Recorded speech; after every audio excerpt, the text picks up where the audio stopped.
सावधान!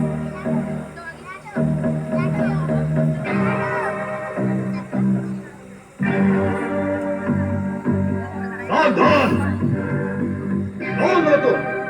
राजदूत? किसका राजदूत? अपने स्वामी श्री राम प्रभु का दूत। आने का उद्देश्य लंका नरेश रावण को अपने स्वामी श्री राम प्रभु का संदेश देने। वहीं खड़े रहो, सेनापति की अनुमति मिलने पर ही आगे बढ़ सकोगे। मैं अनुमति की प्रतीक्षा करूंगा। कौन है? शत्रु का दूत है।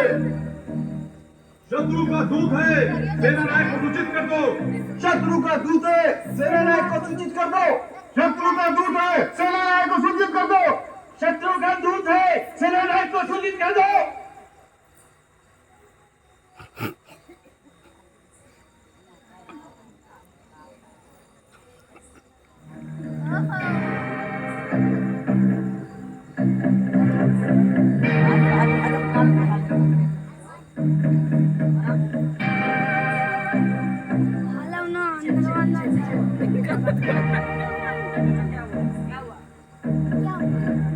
क्या है?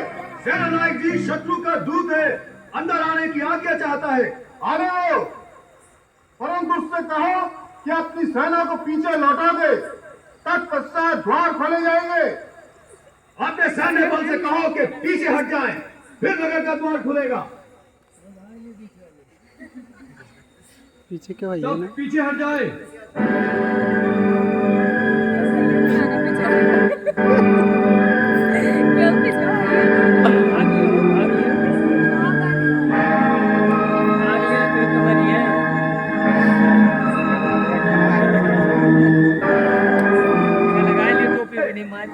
द्वार खोल दिए गए।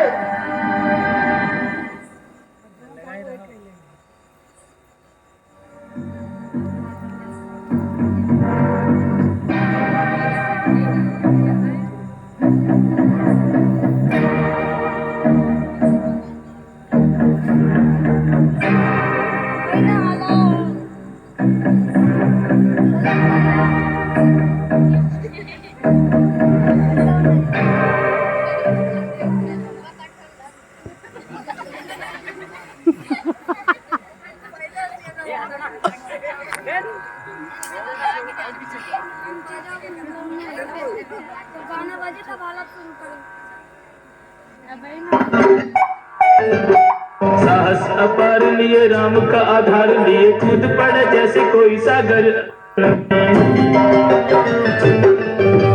रोके न किसी के रोके बढ़ता ही चला जाए सूर्य का प्रकाश जैसे घने जंगल में राम जी की सेना में है बड़े बड़े योद्धा पर अंगद सा एक न विवेक बुद्धि बल में राम जी की सेना में है बड़े बड़े योद्धा पर अंगद सा एक न विवेक बुद्धि बल में।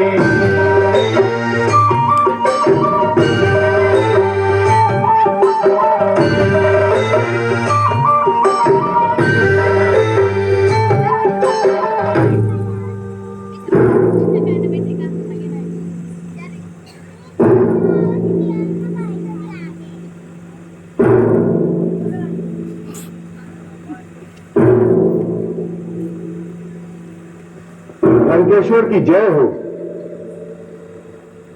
क्या है? महाराज, शत्रु का एक दूत आया है।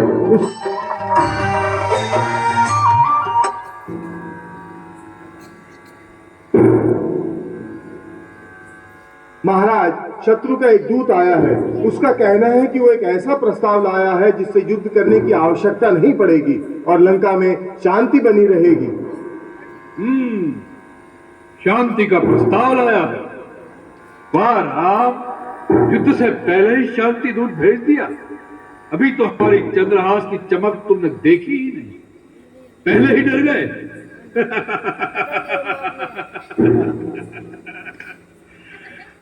भेजो उस दूत को। जो आज्ञा महाराज।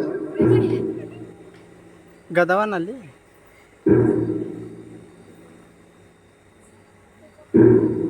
भेजो ओका जाओ कहा भेजो।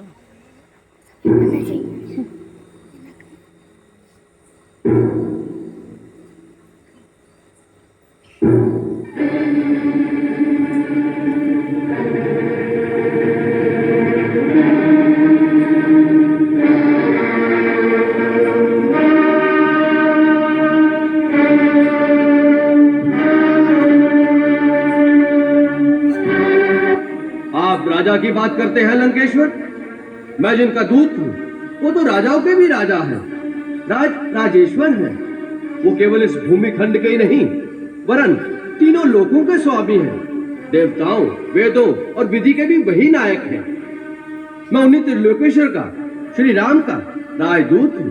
वह हरि है, हर है या ब्रह्मा है? कौन है वो? तुम इतने बड़े बड़े वार्तालाप जिसके लिए सुना रहे हो, उस तुम्हारे राम की वास्तविकता केवल इतनी ही है कि वो एक भटकता हुआ वनवासी है जिसे अपने राज्य से भी निकाल दिया गया है। बताओ, उस भिखारी ने क्या संदेश देकर भेजा है तुम्हें? महाराज रावण, आपने मेरे स्वामी राजेश्वर श्री राम का अपमान किया है, इसलिए मुझे नियमानुसार इस सभा से चला जाना चाहिए। राजदूत का सम्मान उसके राजा का सम्मान होता है, इसलिए राजदूत का प्रथम कर्तव्य है कि वो अपने सम्मान की रक्षा करे, क्योंकि मेरे अपमान का अर्थ होगा मेरे स्वामी राजेश्वर श्री राम का अपमान। इसलिए मेरे लिए अब दो ही रास्ते हैं। पहला तो ये कि जहां मुझे सम्मान पूर्वक आसन नहीं दिया गया मैं उस सभा से ही चला जाऊं, परंतु जो मैं संदेश लाया हूं वो इतना महत्वपूर्ण है कि उस पर लंका निवासियों और सारी राक्षस जाति का जीवन और मरण निर्भर है। आपके मामा मारीच, आपके भाई खार दूषण जैसे योद्धाओं को आपकी विशाल सेना समेत अकेले ही मार दिया। उन्हें शक्तिहीन मत समझिए, वो तीनों लोगों के स्वामी हैं। मेरे महाबली पिता ने मरते समय मुझे ये भेद बताया था और आज्ञा दी थी कि मैं उनके श्री चरणों की सेवा करता रहूं। इसलिए आपको मुझ पर दया करके मेरी सहायता की आवश्यकता नहीं। अब अपने आप पर दया कीजिए और हो सके तो श्री राम की शरण में जाकर अपने देश और राक्षस जाति का नाश होने से बचा लीजिए। खड़ा हो जा, खड़ा हो जा। हाँ। बहुत हो चुका ये प्रलाप।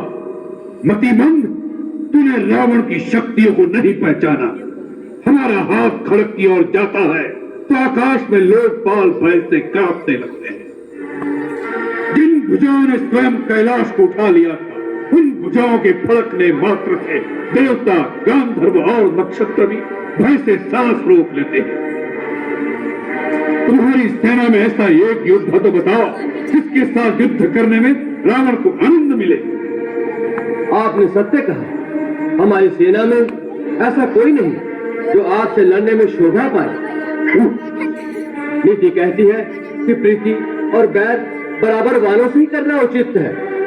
आप जैसा पापी, कामी, स्त्री लोलू जो छुपकर धोखे से पराई स्त्री को चुराता फिरे, ऐसे नीच के साथ युद्ध करके किसकी शोभा बढ़ेगी? सावधान अंगद,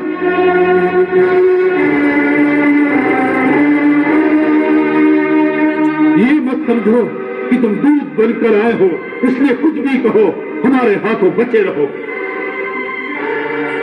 दूध की भी कुछ मर्यादा होती है। यदि रावण के सामने सीमा से आगे बढ़ा तो यही तेरा श्रेष्ठ प्रलाप होगा। अब आगे, यदि तुझे रावण की सहायता नहीं चाहिए तो उसके क्रोध से डरो। रावण रावण कितनी बार इस नाम को दोहराएंगे महाराज? मैं ये जानना चाहता हूँ कि जगत में कितने रावण हैं। मैंने कितने ही रावणों के नाम अपने कानों से सुन रखे हैं। महाराज, इनमें से आप कौन से रावण हैं? एक रावण तो मैंने सुना है कि वो राजा बाली को जीतने पाताल में गया था।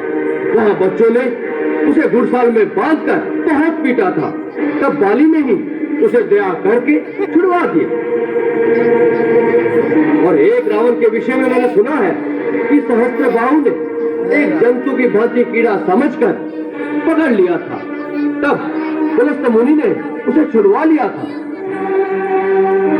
एक और रावण की बात कहने में संकोच लगता है, क्योंकि कहती है मेरे पिताश्री उसे अपनी काख में दबाकर अपनी पूजा करते रहे।